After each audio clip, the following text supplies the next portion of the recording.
ওয়ালাইকুম আসসালাম রহমতুল্লাহ।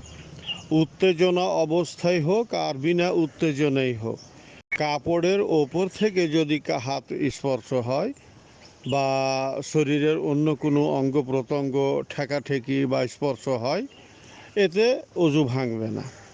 বাকি ডাইরেক্ট যদি হাত লাগানো হয় বা স্পর্শ হয়, তো এতে একটা মতে অজু ভেঙে যাবে। বিশেষ করে উত্তেজনা অবস্থায় অজু ভাঙবে, আর বিনা উত্তেজনায় হলে ভাঙবে না। আর যেটা দ্বিতীয় মত, সেটা হলো যে উত্তেজনা বিনা উত্তেজনা যেটাই হোক, যদি ডাইরেক্ট হাত লাগে তাহলে তাতে অজু ভেঙে যাবে। সতর্কতামূলকভাবে এটাই আমল করা উচিত যে ডাইরেক্ট হাত লাগলে অজু করে নিতে হবে, তাহলে আর সন্দেহটা থাকলো না। বাকি কাপড়ের ওপর থেকে যে কোনো অবস্থায় হোক, হাত লাগলে ওতে অজু ভাঙবে না। আসসালামু আলাইকুম।